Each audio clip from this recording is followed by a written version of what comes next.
السلام علیکم ورحمۃ اللہ وبرکاتہ۔ جزاک اللہ خیرن آپ سب کے آنے کا اور وقت دینے کا۔ انشاءاللہ آج کا جو ہمارا ٹاپک ہے وہ توکل ہے، اور ہم اللہ سے دعا کریں گے کہ ہم یہاں جس مقصد کے لیے اکٹھے ہوئے ہیں ہم کوئی فائدہ مند چیز یہاں سے اپنے لیے لے کر اٹھیں۔ بہت سی چیزیں ایسی ہوں گی جو آپ نے پہلے بھی سنی ہوں گی، لیکن اس وقت بیٹھنے کا، اس وقت اکٹھے ہونے کا، اس وقت اللہ کے کلام کے ساتھ جڑنے کا مقصد یہی ہے کہ ہمیں ایک نصیحت دوبارہ سے مل جائے۔ اللہ کا نام لے کر اپنی بات کو شروع کرتے ہیں۔ الحمدللہ رب العالمین والصلاة والسلام علی اشرف الانبیاء والمرسلین وعلی آلہ وصحبہ ومن استنى بسنتہ الی یوم الدین۔ اللہم جعلنا منہم ومن الذین آمنوا وعملوا الصالحات وتواصوا بالحق وتواصوا بالصبر، آمین یا رب العالمین۔ ثم اما بعد فاعوذ باللہ من الشیطان الرجیم، بسم اللہ الرحمن الرحیم۔ رب اشرح لی صدری ویسر لی امری واحلل عقدۃ من لسانی یفقہوا قولی۔ اللہم ثبتنا عند الموت بلا الہ الا اللہ۔ اے ہمارے اللہ، ہمیں ہماری موت پر کلمہ لا الہ الا اللہ پر ثابت قدم رکھیے، آمین یا رب العالمین۔ سورۃ البقرہ میں اللہ تعالیٰ نے ایک آیت 216 میں فرمایا ہے وَعَسَىٰ أَن تَكْرَهُوا شَيْئًا وَهُوَ خَيْرٌ لَكُمْ۔ ہو سکتا ہے کہ ایک چیز تمہیں ناپسند ہو جبکہ اس میں تمہاری خیر ہو۔ وَعَسَىٰ أَن تُحِبُّوا، تم پسند کرو اور اس پہ تمہارے لیے شر ہو، وہ ہے اور تم نہیں جانتے۔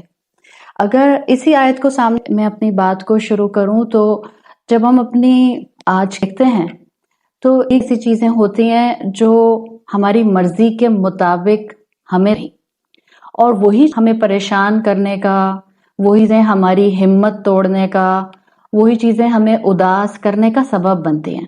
تو آج ہمارا یہاں اکٹھے ہو کر اس طرح بیٹھنے کا ایک مقصد یہ ہے یا ہم بات بات پر کبھی کبھی بہت پریشان ہو جاتے ہیں یا نہ چاہتے ہوئے بھی طبیعت بوجھل رہتی ہے، تو ہم یہاں سے کوئی ایسی ہدایت، کوئی ایسی انسٹرکشن لے کر اٹھیں، ایسی ہم اپنے لیے کوئی نصیحت لے کر اٹھیں کہ جس کے بعد پھر ہمیں تھوڑی سی ہمت مل جائے جب کبھی ایسا معاملہ آئے۔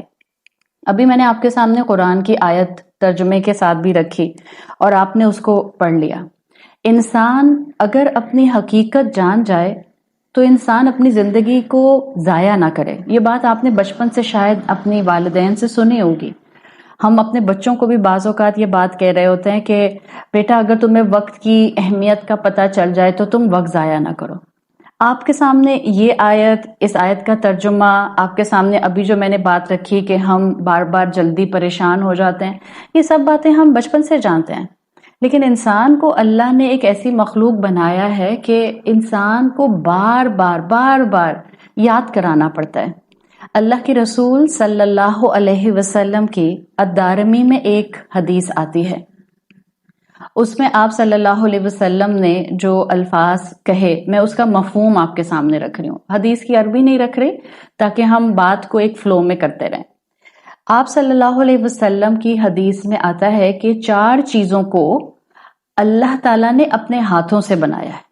اور جب آپ قرآن پڑھتے ہیں اور جب آپ احادیث پڑھتے ہیں تو آپ کو یہ 4 چیزیں پتہ بھی چل جاتی ہیں کہ اللہ نے ان کو اپنے ہاتھوں سے بنایا ہے۔ ایک چیز ہے اس میں اللہ کا عرش، ایک چیز ہے اس میں قلم جس سے ہم لکھتے ہیں، پینسل یا پین، تیسری چیز ہے جنت عدن۔ آپ نے اکثر قرآن کی آیات میں سنا ہوگا جنت عدن کے بارے میں۔ وہ جنت عدن جنت کا ایک پورشن ہے جس کو اللہ تعالیٰ نے اپنے ہاتھوں سے بنایا۔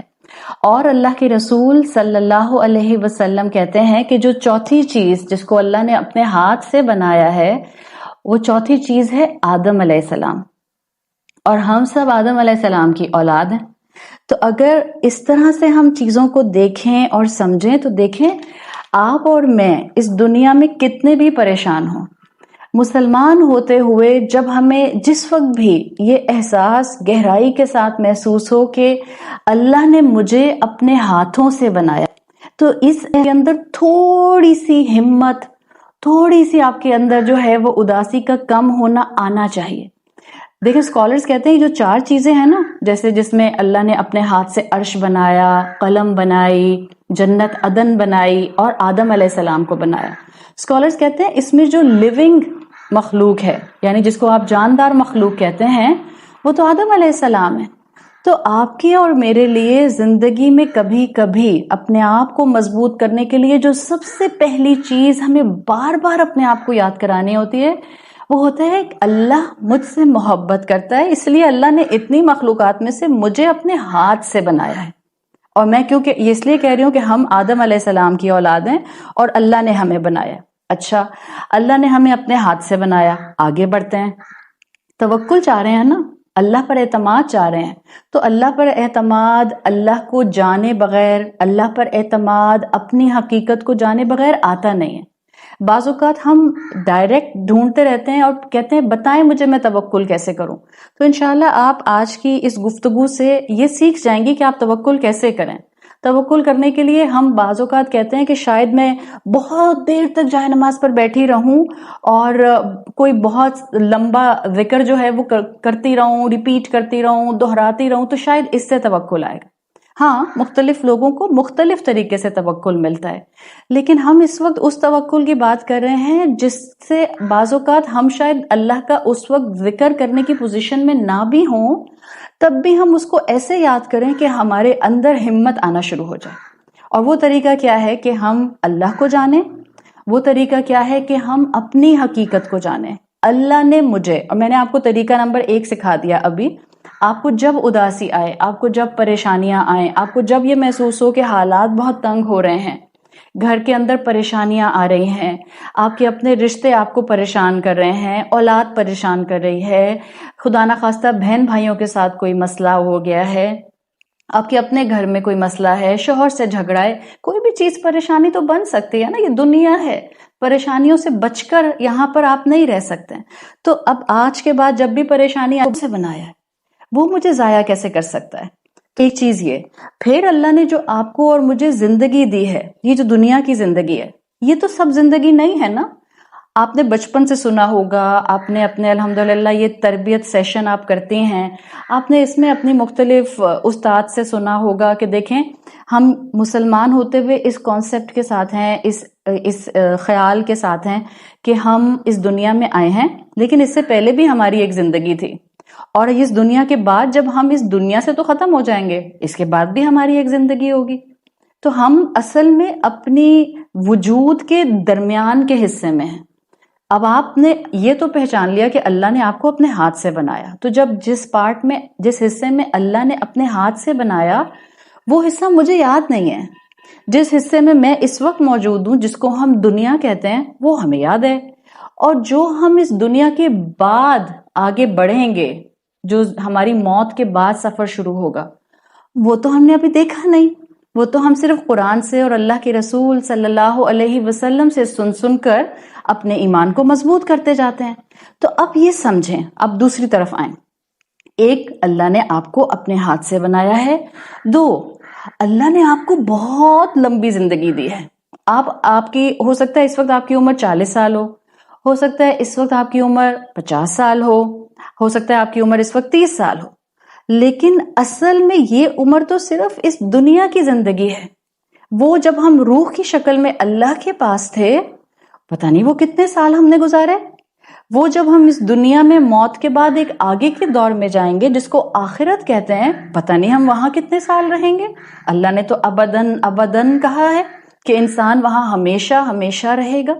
تو یاد رکھیں، یہ جو درمیان کا حصہ ہے، یہ اللہ نے آپ کو اور مجھے دیا ہی اس لیے ہے کہ اب جو میں سبق پیچھے سے سیکھ کر آئی تھی، روح ہوتے ہوئے، جو مجھے اللہ تعالیٰ نے آسمانوں پر سکھایا تھا، جب مجھ سے وعدہ لیا تھا کہ کیا میں تمہارا رب نہیں ہوں، اور سب روحوں نے کہا تھا قالوا بلا شاہدنا، کیوں نہیں اللہ تعالیٰ، ہم گواہی دیتے ہیں کہ آپ ہمارے رب ہیں۔ اب یہاں یہ درمیان کی جو زندگی ہے دنیا کی، اس میں میرا امتحان ہو رہا ہے۔ تو اب آپ کے پاس دوسرا جو نصیحت کا حصہ ہے، آپ کو اپنے آپ کو بتانا ہے، آپ کو اپنے آپ کو بار بار یاد کرانا ہے. جب پریشانی آئے اپنے آپ کو بتائیں میری دنیا کی زندگی تو درمیان کا حصہ ہے، میں بہت لمبا ٹائم اللہ کے پاس گزار کر آ چکی ہوں. اس زندگی کے اندر پتہ نہیں کتنی زندگی ہے، 50 سال ہے، 60 سال ہے، 70 سال ہے، جتنی اللہ دے دے. اور اس کے بعد میں ختم نہیں ہوں گی، نہ میں ختم ہوں گی، نہ میری اولاد ختم ہوگی، نہ میرا شوہر ختم ہوگا، نہ میرے ماں باپ ختم ہوں گے، بلکہ ایک اور دور شروع ہو جائے گا. تو اب یوں سمجھیں کہ آپ کے پاس یہ علم آ گیا کہ آپ کی زندگی کے 3 حصے ہیں. جب آپ اللہ کے پاس تھیں روح کی شکل میں، پھر جب آپ آئیں اس دنیا کے اندر جو ہم اس وقت اس کو تجربہ کر رہے ہیں، آپ مجھے سن رہی ہیں، آپ میں سے کچھ کو میں دیکھ رہی ہوں، الحمدللہ یہ ہماری دنیا کی زندگی ہے. اور ہم جانتے ہیں کہ یہ دنیا کی زندگی بہت چھوٹے سے ٹائم کے لیے ہے. اب غور سے میری بات سنیے گا، آپ کو انشاءاللہ یہ بات جب یاد آئے گی نا بعد میں کسی ٹائم پر، تو آپ کو محسوس ہوگا کہ اللہ نے آپ کو یہ عقل کیوں دی ہے. دیکھیں ہماری زندگی کے 3 حصے ہیں. اگر میں آپ سے سوال کروں کہ ہماری زندگی کا جو پہلا حصہ ہے اور جو آخری حصہ ہے، کیا وہ دونوں روح کی شکل میں ہوتے ہیں اور درمیان والا جسم کی شکل میں ہوتا ہے؟ تو آپ کہیں گے جی ہاں، ہم روحوں کی شکل میں آسمان پر تھے، اللہ تعالیٰ نے ہماری والدہ کو حمل سے کر دیا، پھر فرشتے نے آ کے ہماری روح کو ہماری والدہ کے حمل کے اندر جو آ کر تھا پھونک مار دی.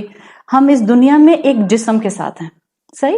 یہ جو ہم بہت زیادہ اداس ہوتے ہیں، یہ جو ہماری آنکھ آنسو بہاتی ہے، یہ جو ہم ہرٹ ہوتے ہیں، ہم کہتے ہیں نا آپ نے مجھے اتنا برا جملہ کہا میرے اندر تک تکلیف ہو گئی، کہ ہم کہتے ہیں نا ایک دوسرے کی باتوں کے اوپر، یہ سب ہمارا جسم محسوس کر رہا ہوتا ہے.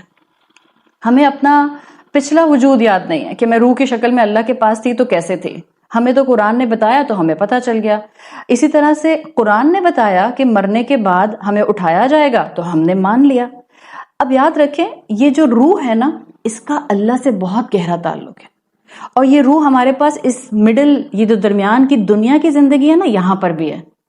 ہوتا کیا ہے کہ ہم بہت زیادہ اس دنیا کے فکروں میں، چکروں میں، کاموں میں اپنی روح کو بھول رہے ہوتے ہیں.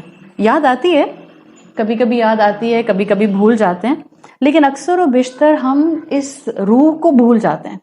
اور جب ہم اس روح کو بھول جاتے ہیں تبھی ہم بہت غم کا شکار ہوتے ہیں، تبھی ہم بہت زیادہ اداس ہوتے ہیں، تبھی ہم بہت زیادہ پریشان ہوتے ہیں. آپ دیکھیں، آپ خود پہچانتی ہوں گی آپ کے اپنے گھر میں آپ کے والدین، آپ کے بزرگ، آپ لوگ کہتے ہوں گے بعض لوگ اتنے نیک ہوتے تھے، بعض لوگ اتنے نیک ہوتے ہیں کہ ان پر غم کا پہاڑ ٹوٹ جاتا ہے اور پھر بھی وہ بہت زیادہ مطمئن رہتے ہیں،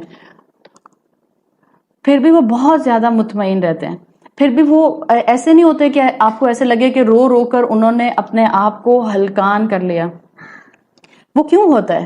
یہ جو بزرگ ہمارے پہلے ہوتے تھے جن کے اندر آپ کو یہ ہمت ملتی تھی، انہوں نے اپنا تعلق، اپنی روح کا تعلق اللہ سے بنایا ہوتا تھا. بس یہ ایک طریقہ ہے جو ہم نے سیکھنا ہے.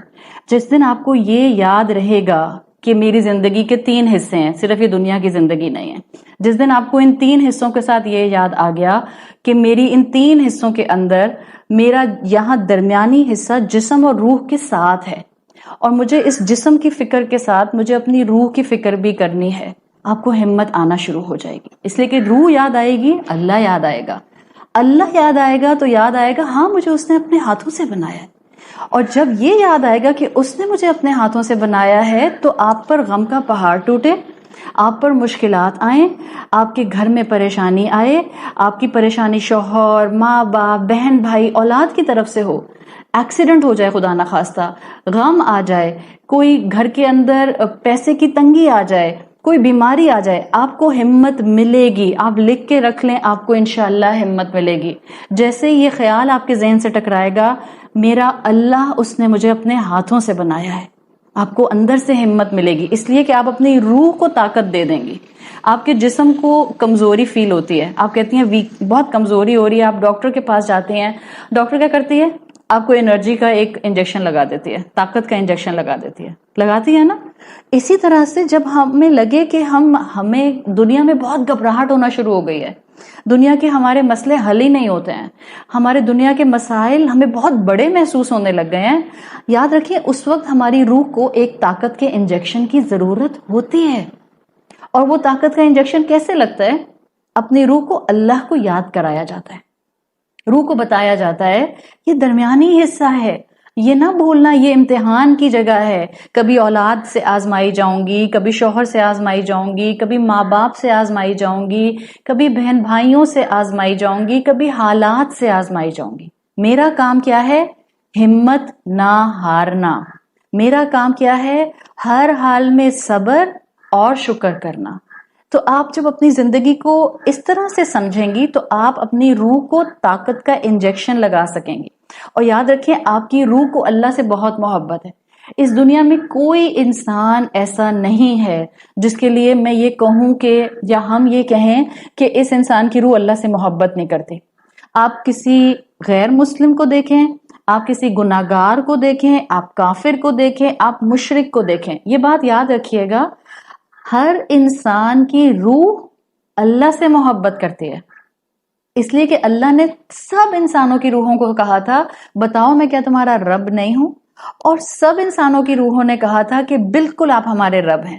تو یہ جو انسان دنیا میں گناہ کرتا ہے، یہ جو انسان دنیا میں اللہ کو بھول جاتا ہے، یہ روح نہیں بھولتی ہے، روح بیمار ہو جاتی ہے، روح کو طاقت کا انجیکشن نہیں ملتا، روح سو جاتی ہے، روح فالج زدہ ہو جاتی ہے، روح لولی لنگڑی ہو جاتی ہے. اصل میں کیا ہوتا ہے کہ انسان کا نفس شیطان کے ہاتھوں میں چلا جاتا ہے، تو انسان کا جسم، اس کی عقل اس سے گناہ کراتی ہے.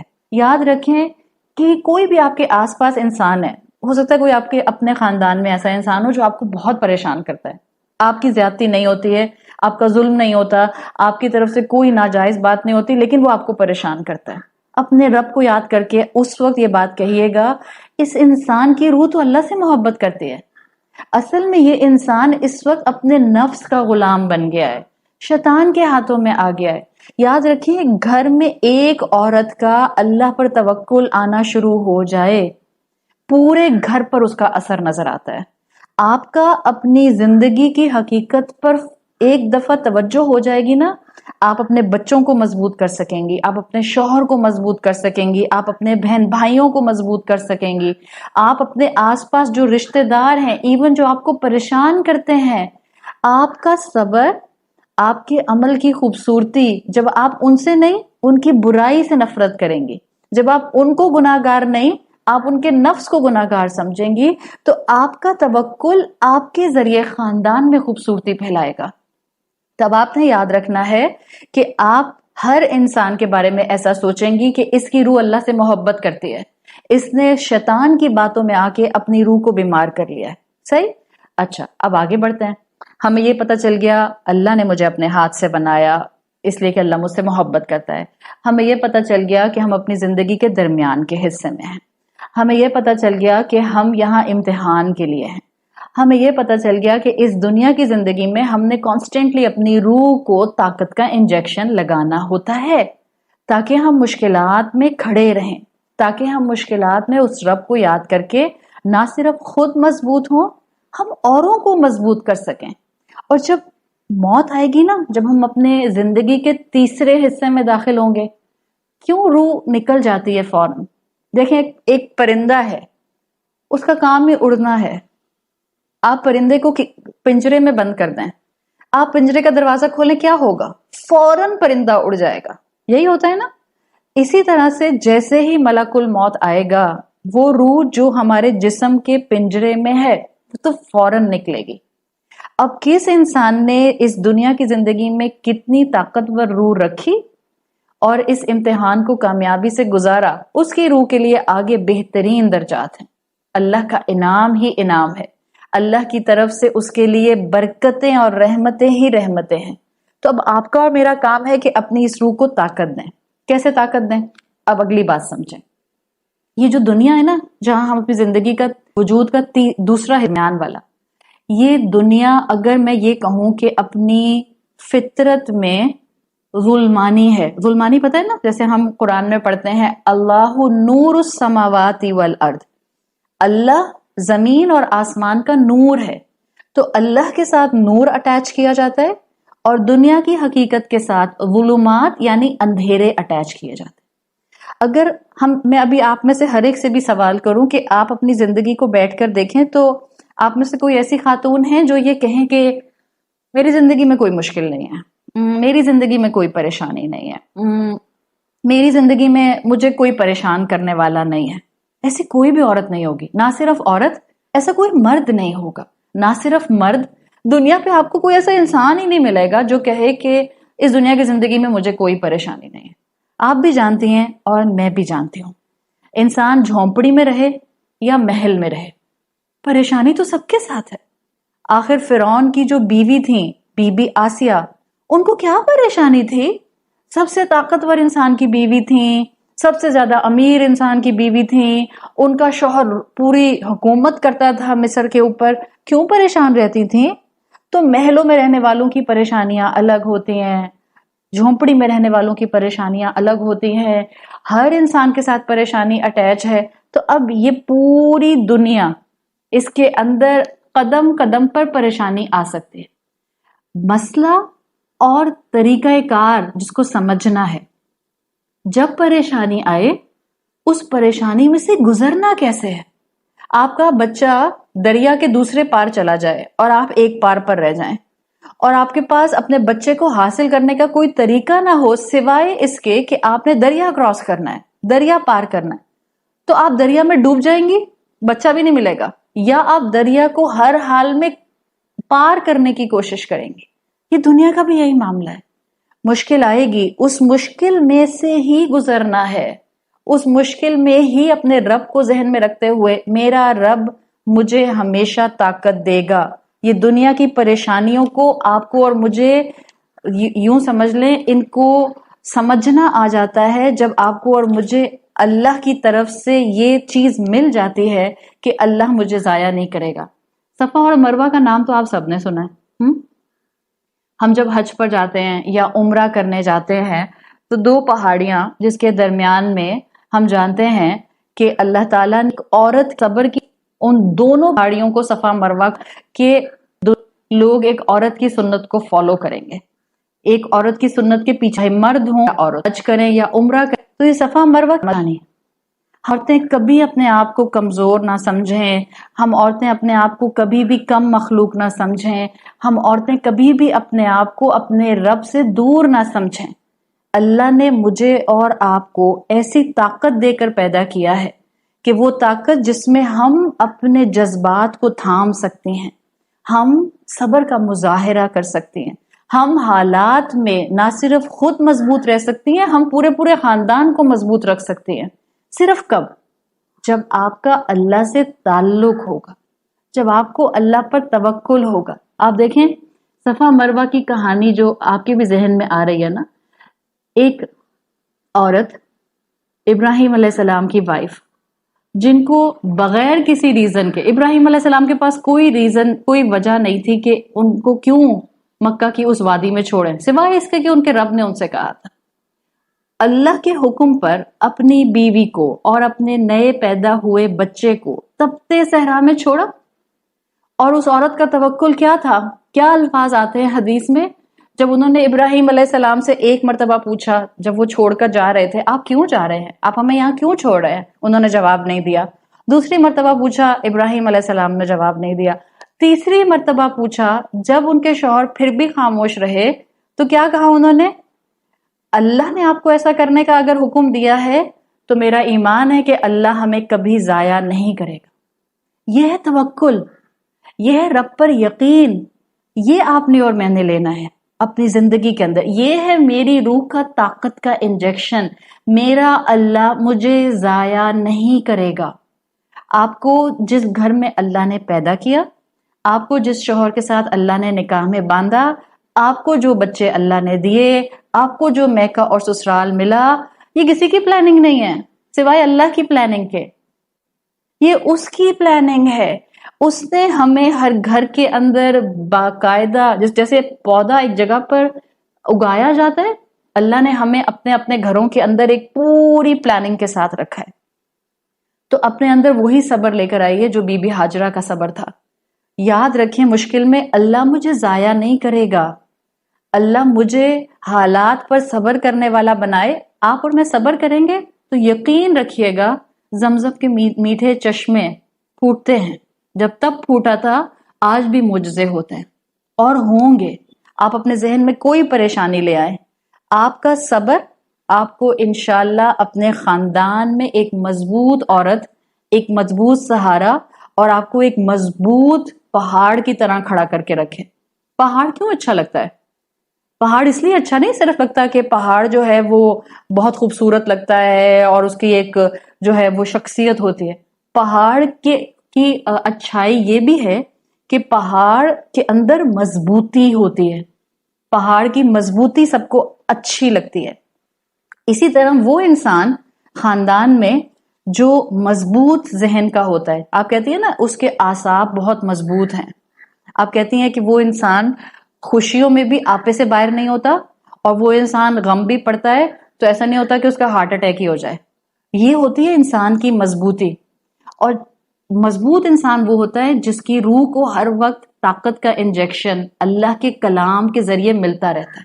اور آپ کی تربیت کے سیشنز کا بھی یہی مقصد ہے. آپ جب بھی تربیت کا سیشن یہ لیتی ہیں, اس کا مقصد کیا ہوتا ہے؟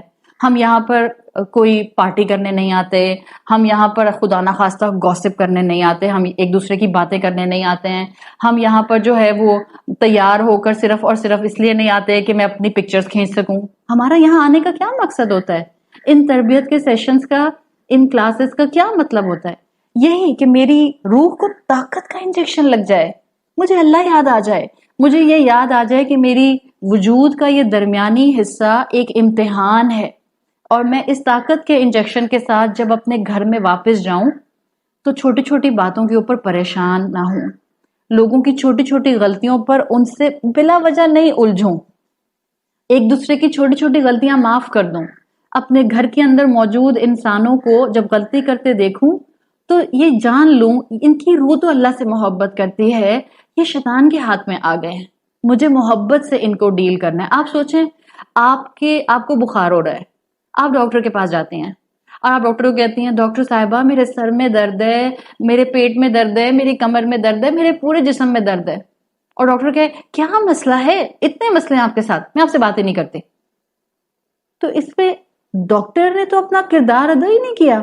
آپ کا بچہ ہے مثال کے طور پر 20 سال کا, وہ آپ سے آ کر کہتا ہے, یا چلے 10 سال کا, وہ آپ سے آ کے کہتا ہے امی مجھ سے نماز نہیں پڑھی جاتی, امی کیا کروں جھوٹ زبان سے نکل جاتا ہے, امی کیا کروں غلط کاموں میں لگ جاتا ہوں, موبائل استعمال کر لیتا ہوں. اب آپ اسے کہیں گی ہٹو تم مجھے بہت پریشان کرتے ہو, آپ یہ کہیں گی یا آپ اس کو بٹھائیں گی, پیار سے بات کریں گی, آپ اس کو سمجھائیں گی بیٹا نماز کیوں پڑھنی ہوتی ہے, بیٹا جھوٹ کیوں نہیں بولتے, بالکل بھی نہیں بولنا ہوتا, اس کے یہ نقصان ہوتے ہیں, بیٹا دیکھو موبائل پہ تم وقت ضائع کرو گے تو اسکول کا ہوم ورک رہ جائے گا. یہ ہوتی ہے نا ماں. تو کسی انسان کی غلطی سے نفرت نہیں کی کسی انسان کی شخصیت سے نفرت نہیں کی جاتی, اس کی غلطی کو غلط سمجھ کے اس میں سے نکالنے کی کوشش کی جاتی ہے.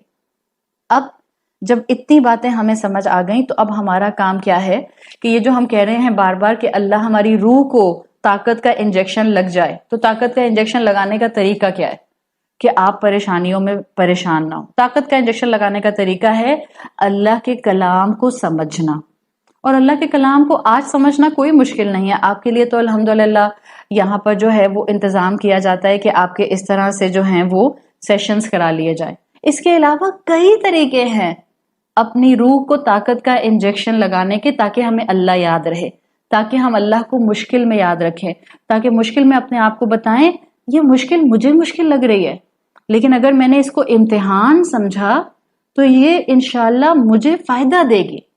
توکل یہ ہوتا ہے کہ آپ اپنی اس دنیا کی زندگی میں جو مشکلات آ رہی ہیں ان مشکلات پر شور نہ مچائیں اور اپنے ذہن کو بار بار بتائیں اس میں خیر ہے, اس میں خیر ہے, اس میں خیر ہے.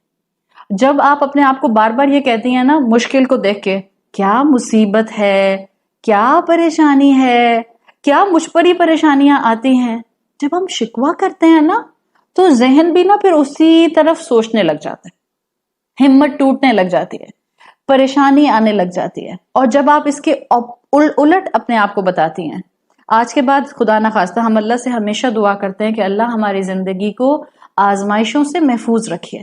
ہم کبھی بھی اللہ سے مشکل نہیں مانگتے. لیکن ابھی آپ سے کہا نا، دنیا ہے، اس کے اندر ظلمات ہیں، اندھیرے ہیں، یہ کبھی خوشی کبھی غم دیتی ہے. تو جب پریشانی آئے گی اس وقت اپنے آپ کو بتائیے گا اس میں بھی خیر ہوگی، مجھے نظر نہیں آ رہی، اور عین ممکن ہے. اور زیادہ تر یہی ہوتا ہے، مشکل میں خیر چھپی ہوتی ہے، ہمیں نظر نہیں آ رہی ہوتی ہے. ہم شور کر کے، پریشان ہو کے، واویلا مچا کے اس خیر کو حاصل کرنے سے اپنے آپ کو محروم کر لیتے ہیں، نیکی پر قائم نہیں رہ پاتے. تو اب کیا طریقہ ہے کہ ہم اپنی روح کو طاقت کا انجیکشن لگاتے رہیں؟ اس کا ایک سمپل طریقہ ہے، اور وہ سمپل طریقہ یہ ہے کہ آپ کو اور مجھے بار بار اللہ کے کلام کے سامنے آ کر بیٹھنا ہوتا ہے. آپ کوئی آڈیو سنیں، آپ کوئی اس طرح کا جو کلاس ہے وہ اٹینڈ کریں. اب تو آج کل ہر ایک کے پاس جو ہے وہ انٹرنیٹ ہوتا ہے، واٹس ایپ ہوتا ہے، کتنی آڈیوز آتی رہتی ہیں، کتنے لیکچر آتے رہتے ہیں. آپ کچن میں کام کر رہی ہیں، آپ گھر کا کام کر رہی ہیں، آپ جو ہیں وہ اپنے پاس اس کو لگا لیں، کانوں میں لگا لیں، یا آپ اسپیکر پر لگا لیں، کام کرتی جائیں اور سنتی جائیں. کیا ہوگا؟ ہمیں ذکرہ ملتا رہے گا، نصیحت ملتی رہے گی، یاد آتا رہے گا میرا اللہ مجھے تنہا نہیں چھوڑے گا، میرا اللہ، اور چاہے اس وقت میرے لیے حالات مشکل ہیں، میرا اللہ مجھے توکل دے گا، صبر دے گا، اور پھر میرے انہی حالات میں سے زمزم کے میٹھے چشمے پھوٹیں گے. یہ سب آپ کو اپنے ذہن پر کام کرنا ہوتا ہے. یا آپ کے ذہن پر کام آپ کی روح کو مضبوط کرتا ہے، یا آپ کی روح کا مضبوط ہونا آپ کو گھر میں ایک پہاڑ جیسی شخصیت بناتا ہے. اس وقت یہ جو میں آپ کو بات کہہ رہی ہوں، یہ اس لیے کہہ رہی ہوں، ہو سکتا ہے آپ شادی شدہ عورت ہیں، اور میرا خیال ہے یہاں پر زیادہ تر خواتین تو سب مائیں ہیں. آپ کا گھر کا قوام آپ کا شوہر ضرور ہے، لیکن ہو سکتا ہے کسی کے شوہر جذباتی لحاظ سے تھوڑے سے کمزور ہوں، وہ جلدی پریشان ہو جاتے ہوں، وہ جلدی بوکھلا جاتے ہوں، وہ مشکل کو جو ہے وہ سنبھال نہ پاتے ہوں. حضرت خدیجہ رضی اللہ عنہا سے ہم یہ بھی سیکھتے ہیں کہ وہ اپنے شوہر کی بہت مزاج شناس بیوی تھیں. ان کو پتہ چل جاتا تھا کب اللہ کے رسول پریشان ہیں تو وہ اسی حساب سے ان کے ساتھ معاملہ کیا کرتی تھیں. آپ کے شوہر قوام ہیں، ان کا ادب، ان کی رسپیکٹ ہم پر لازم ہوتی ہے شوہر کی.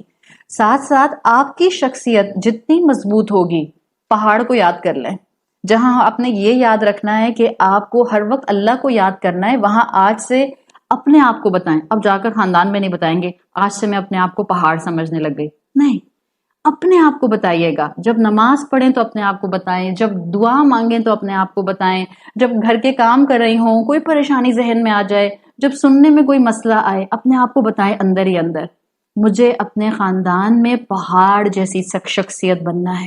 اور یہ پہاڑ جیسی شخصیت بنتی ہے جب اللہ نظروں میں رہتا ہے، جب اللہ خیالوں میں رہتا ہے، جب اللہ جذبات میں رہتا ہے، جب اللہ سے محبت ہوتی ہے، جب آپ اللہ کو تھام کر رکھتے ہیں. اور اللہ کو تھامنے کا مطلب یہ نہیں ہوتا کہ اب ہر وقت غصہ آ رہا ہے. ہمیں ایسے لوگ نظر آتے ہیں کہ جو بظاہر بہت اللہ اللہ کرتے ہیں پھر غصہ بھی بہت کرتے ہیں. یہ نہیں ہوتا اللہ سے تعلق. اللہ سے تعلق، کسی نے کہا کہ انسان کا اپنے رب سے تعلق بالکل ایسا ہے جیسے کہ آپ نے ایک معصوم سی چڑیا اپنے ہاتھ میں پکڑی ہوئی ہے. اب آپ مجھے بتائیں، آپ کے ہاتھ میں چڑیا ہے، آپ اس کو بہت دبائیں گی تو کیا ہوگا؟ چڑیا ہی بیچاری مر جائے گی. اسی طرح سے بعض لوگ کیا کرتے ہیں کہ ایک طرف بہت اللہ اللہ کر رہے ہوتے ہیں، دوسری طرف ہر وقت گھر میں غصہ غصہ غصہ غصہ کر. یہ غصہ جو ہے یہ سختی ہے آپ کے کردار کی، اور یہ آپ کی اور آپ کے رب کے تعلق کو توڑ دے گی. بالکل جیسے چڑیا کو دبا کر پکڑیں گے چڑیا مر جائے گی. اسی طرح سے اللہ کا تعلق اگر چڑیا کی طرح ہے اور آپ نے چڑیا کو بہت ہلکے ہاتھ سے پکڑا، چڑیا اڑ جائے گی. صحیح؟ تو کیا کرنا ہے؟ چڑیا کو محبت سے پکڑتے ہیں تو چڑیا ہاتھ میں رہتی ہے، چڑیا کو نقصان بھی نہیں پہنچتا. یہی ہم چاہ رہے ہیں، ہم اللہ کے ساتھ محبت کا تعلق پیدا کریں. جہاں محبت ہوتی ہے وہیں توکل آتا ہے. جہاں محبت ہوتی ہے اسی کے لیے ہم صبر کرتے ہیں. جہاں محبت ہوتی ہے وہیں ہمیں یاد رہتا ہے اللہ میرا امتحان لے رہا ہے، وہ مجھے ضائع نہیں کرے گا، اللہ مجھے اس مشکل سے نکالے گا، اللہ میرے لیے راستے کھولے گا. یہ تعلق آپ کو بنانا ہے، اور قرآن کے سامنے بیٹھے بغیر یہ تعلق نہیں بنتا. اسی لیے آپ کے لیے جب بھی کوئی بھی اس طرح کا تربیت کا کلاس یا سیشن آپ کے لیے جو ہے وہ کیا جاتا ہے، تو پوری کوشش کیا کریں کہ اپنے گھر کے کاموں کو اس سے پہلے سب سمیٹ کر آپ یہ ضرور اٹینڈ کریں. اس لیے کہ جو باقی آپ چاہے 1 گھنٹے کے لیے بیٹھیں گے نا، کتنا لمبا ہوتا ہے، آدھے گھنٹے کا، 40 منٹ کا، 60 منٹ کا. دن بھر میں 24 گھنٹے ہوتے ہیں ملا کر پوری تاریخ کے. اگر 1 گھنٹہ ہفتے میں 1 دفعہ، مہینے میں 1 دفعہ آپ نے یہاں بیٹھ کر کسی استاد کو سن لیا، قرآن کی بات کو سن لیا، ایک آیت بھی اگر آپ کو سمجھ آ گئی، آپ کا پورا ہفتہ انشاءاللہ آپ کو اپنی روح کے اندر مضبوطی، اپنے روز کے تعلقات کے اندر عقل اور حکمت نظر آئے گی، ہمت ملے گی. آپ چھوٹی چھوٹی بات کے اوپر پھٹ نہیں جائیں گی. کوئی مجھے سنتا نہیں ہے، کوئی مجھ سے محبت نہیں کرتا، کوئی جو ہے وہ میرا خیال نہیں رکھتا. یہ نہیں ہوگا. رب کے کلام سے جڑیں، اور جڑنے کے آج کل بہت طریقے ہیں. چاہے آپ واٹس ایپ پر آڈیو سن لیں، چاہے اس طرح کا سیشن اٹینڈ کر لیں، چاہے آپ کسی یوٹیوب کے اوپر کسی لیکچر کو سن لیں. بس آپ نے اپنے آپ کو یاد دہانی کرانی ہے، میرے رب نے مجھے اپنے ہاتھوں سے بنایا ہے، اور میرا رب مجھے ہرگز ضائع نہیں کرے گا، ہرگز ضائع نہیں کرے گا. دیکھیں، آج کل آپ میں سے بہت سی خواتین اس شکایت کو سنتی ہوں گی، یا آپ نے خود بھی محسوس کی ہوگی. عورتیں کتنا کہتی ہیں کہ ہمیں ڈپریشن ہونے لگ گیا ہے، ہم سے فیصلہ صحیح نہیں ہوتا ہے، ہم چھوٹی چھوٹی باتوں کے اوپر جو ہے وہ بہت زیادہ پریشان ہو جاتے ہیں. یہ اس بات کی نشانی ہے کہ ابھی ہم نے اپنی روح کو ویسا مضبوط نہیں کیا جیسی مضبوط روح ہونی چاہیے تھی. ہاں، ذہنی طور پر یہ ایک بیماری ہو سکتی ہے ڈپریشن کی، لیکن اس کا ایک علاج قرآن ہے. اور اگر میں یہ کہوں کہ ہماری جسم کی جو بھی بیماری ہے، یہ جو ڈپریشن ہے، اصل میں یہ ہماری اوپر کا جو برین عقل ہوتی ہے نا، دماغ، اس کی خرابی ہے. اور یہ جسمانی تکلیف ہے. آپ کو پیٹ میں درد ہو، آپ کو سر میں درد ہو، آپ کے دانت میں درد ہو، آپ کو خدا نخواستہ بخار ہے، کھانسی ہے، نزلہ ہے، زکام ہے، کوئی تکلیف ہے، جسم کی ہر بیماری کی شفا قرآن میں ہے. جب اللہ نے کہا ہے کہ یہ قرآن شفا ہے، تو یہ روح کی بھی شفا ہے، اور ہمارا ایمان ہے کہ یہ ہمارے جسم کی بھی شفا ہے. تو اس کے ساتھ تعلق مضبوط کریں. اور صرف ایسے نہیں کہ ڈاکٹر صاحب نے جو ہے وہ دوائی لکھ کر دے دی تھی کاغذ کے اوپر، اب میں روز اس کو پڑھتی ہوں، پیناڈول، کیلپول، ڈسپرین، اور میں پڑھتی رہتی ہوں. تو پڑھنے سے تو فائدہ نہیں ہوگا، آپ کو دوا کھانی ہوگی. اسی طرح سے قرآن کی تلاوت کرنا ایک جگہ، اور اس کو سمجھنا دوسرا حصہ. تلاوت اپنی جگہ برکت رکھتی ہے، ایک ایک اس کا حرف پڑھیں گے 10 نیکی مل جائے گی. اللہ کے رسول صلی اللہ علیہ وسلم بتا کر گئے، وہ الگ ثواب دیتا ہے. اور جب آپ اس کو اس طرح کی کلاس میں سمجھیں گی، جیسے ابھی ہم سمجھ رہے ہیں ایک آیت سورہ بقرہ کی 216، کہ ہو سکتا ہے کوئی چیز تمہیں ناپسند ہو لیکن اللہ نے اس میں خیر رکھی ہو. جب آپ نے ایک آیت کو سمجھ لیا، یہ آپ کے جسم کو بھی شفا دے گا، یہ آپ کی روح کو بھی شفا دے گا. اور یاد رکھیں، روح کو شفا ملے گی تو آپ کے اندر کردار کی مضبوطی آئے گی، اور جسم کو شفا ملے گی تو آپ ڈپریشن پیشنٹ نہیں رہیں گی. وقت کے ساتھ ساتھ اگر آپ خدا نخواستہ ڈپریشن کی دوائیاں کھاتی ہیں، وقت کے ساتھ ساتھ آپ کی دوائیاں کم سے کم ہوگی. آپ کی پریشانیوں میں جو آپ کو بے چینیاں ہوتی ہیں، آپ کی یہ پریشانیاں دور ہوں گی. اگر کوئی خاتون نیند کی گولی کھاتی ہیں، آپ ایمان رکھیں، آپ میرا یقین کریں، آپ قرآن کے ساتھ یہ والا تعلق جوڑیں، اللہ سے باتیں کرنا شروع کریں، اللہ سے کہیں اللہ یہ مشکل بہت بڑی ہے، مجھ سے نہیں سنبھالی جا رہی، اس کو دور کر دے. اللہ آپ نے بی بی ہاجرہ کی مشکل بھی دور کی تھی، اللہ میری مشکل بھی دور کر دے، اللہ مجھے صبر دے. آپ مانگیں. کیسے ہو سکتا ہے ہم مانگیں اور وہ نہ دے؟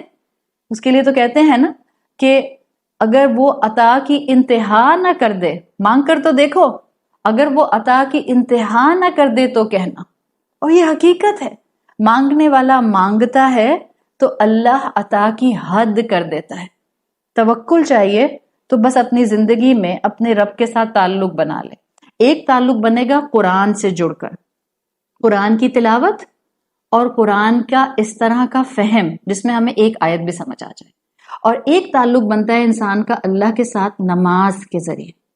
5 وقت کی نماز نہیں چھوڑیں، دنیا ادھر سے ادھر آ جائے، آپ 5 وقت کی نماز نہ چھوڑیں، کسی صورت میں نہ چھوڑیں۔ اور اپنے بچوں کو بھی یہ چیز سکھا دیں، بیٹا 5 وقت کی نماز تو کسی حال میں نہیں چھوڑنی، امتحان ہو رہا ہے، بیماری ہے، کھڑے ہو کر نہیں پڑھ سکتے ہو، کرسی پہ بیٹھ کے پڑھ لو، کرسی پر بیٹھ کے نہیں پڑھ سکتے چلو لیٹ کے پڑھ لو، لیٹ کے پڑھنے میں بھی تمہیں لگتا ہے کہ ہاتھ نہیں اٹھائے جا رہے، ہاتھ اٹھائے بغیر پڑھ لو، لیکن آپ نے اللہ سے جو تعلق بنانا ہے اس تعلق میں آپ نے اب انشاءاللہ اپنے قرآن سے تعلق کو اور نماز سے تعلق کو بالکل بھی نہیں چھوڑنا۔ جتنا یہ مضبوط ہوگا آپ کی اندر کی بے چینیاں ختم ہوں گی، آپ کو حالات کو سمجھنا آئے گا، آپ حالات کو بہت آرام سے جو ہے وہ سنبھال سکیں گی۔ تو اب آپ کا ایک تعلق بن رہا ہے اپنی پہچان سے۔ وہ پہچان کیا ہے؟ مجھے اللہ نے اپنے ہاتھوں سے بنایا ہے۔ ایک تعلق ہم بنانا چاہ رہے ہیں اللہ کے ساتھ اس دنیا کی حقیقت کو سمجھتے ہوئے قرآن کے ذریعے، کہ یہاں مشکل آئے گی تو مجھے اپنے آپ کو اللہ سے جوڑنا ہے۔ اور کیسے جوڑنا ہے؟ قرآن کے تھرو، قرآن کے ذریعے تلاوت اور اس کی سمجھ سے، اور نماز کے ذریعے۔ اب میرا اس آج کی گفتگو کا آخری حصہ، الحمدللہ مجھے امید ہے کہ آپ لوگوں کو یہ میری باتیں جو ہیں وہ سمجھ آ گئی ہوں گی، اور انشاءاللہ آپ کو کچھ عرصے تک یاد بھی رہیں گی۔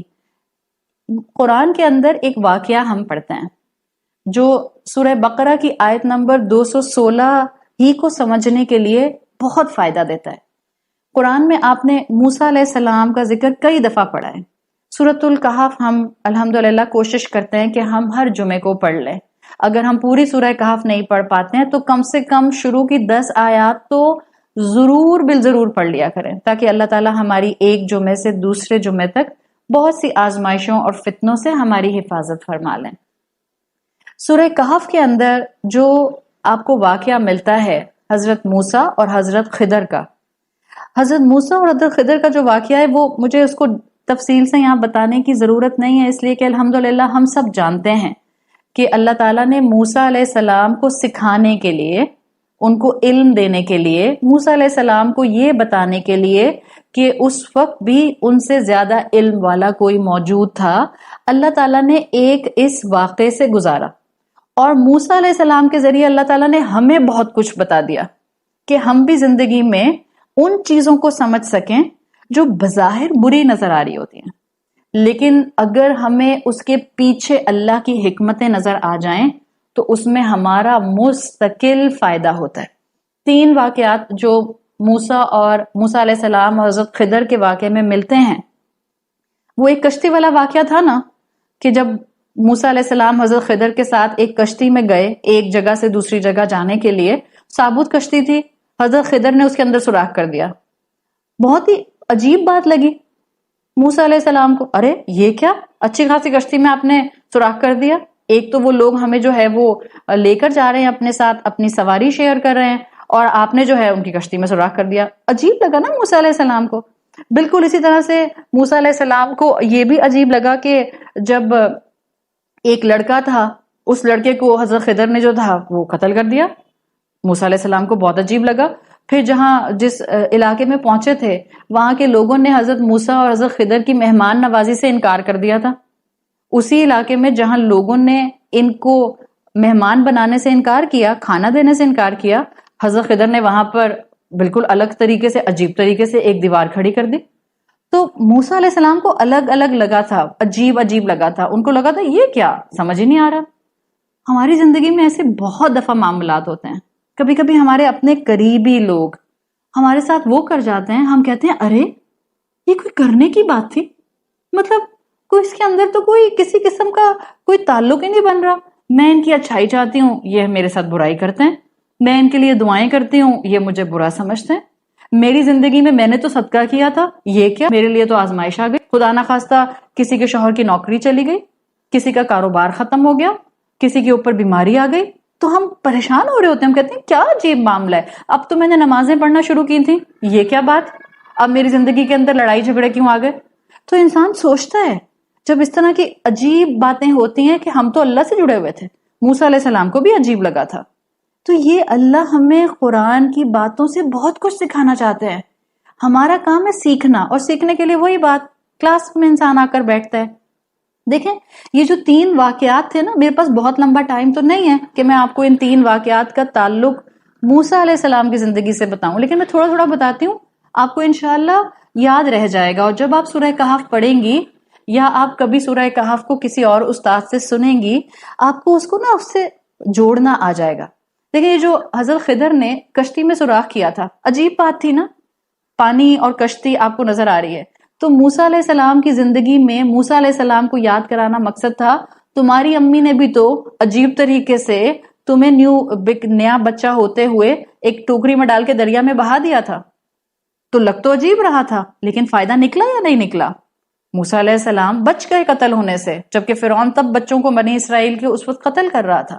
تو موسیٰ علیہ السلام کو سکھایا گیا کہ ان 3 واقعات کا تمہاری زندگی سے بہت گہرا تعلق ہے. حضرت خضر کا کشتی میں سوراخ کرنا اور تمہاری ماں کا تمہیں ٹوکری میں ڈال کر دریا میں بہا دینا، بظاہر دونوں عجیب باتیں، لیکن دونوں کے پیچھے اللہ کی حکمت خیر کی. اسی طرح حضرت خضر کا ایک ینگ جوان بچے کو قتل کر دینا، یہ موسیٰ علیہ السلام کی زندگی سے کیسے جڑا ہوا تھا؟ آپ کو پتا ہے نا، موسیٰ علیہ السلام سے بھی ایک قبطی کا قتل ہو گیا تھا، اور موسیٰ علیہ السلام سے بھی جو قبطی کا قتل ہوا تھا، کوئی موسیٰ علیہ السلام سے اگر پوچھے کہ آپ کی زندگی کا یہ عمل کیسا تھا، اس وقت تو موسیٰ علیہ السلام بہت شرمندہ تھے.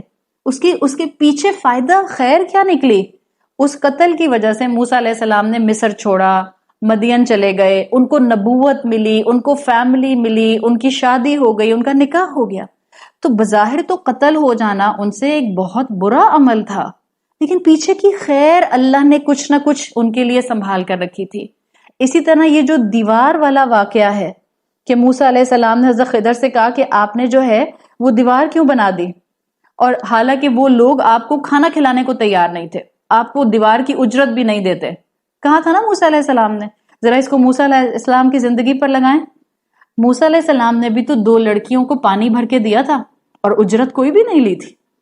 تو تینوں واقعات اللہ تعالیٰ نے یہ جو قرآن میں رکھے صرف کہانی کے طور پر نہیں رکھے، اللہ نے بڑی اس کو سکھانے اور نصیحت کے حساب سے یہاں پر رکھے.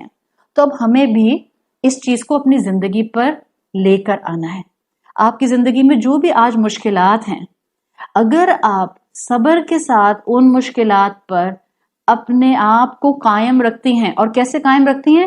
پہاڑ کی طرح، غصہ کیے بغیر، اپنے آپ کو اللہ کے تعلق میں جوڑتے ہوئے، تو یاد رکھیں آپ کی زندگی میں اس مشکل کے پیچھے کا خیر ضرور واضح ہوگا. بالکل جیسے موسیٰ علیہ السلام کی والدہ نے جب ان کو ٹوکری میں دریا میں بہایا تھا، اس کے پیچھے خیر آیا تھا. موسیٰ علیہ السلام نے مصر چھوڑا تھا، خاندان چھوڑا تھا، قوم چھوڑی تھی، بالکل خالی ہاتھ مدین پہنچے تھے، اللہ نے خیر دکھایا.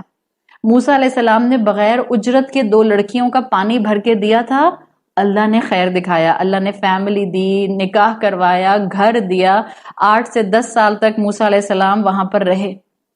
یہی چیز آپ کو اور مجھے سمجھنی ہے.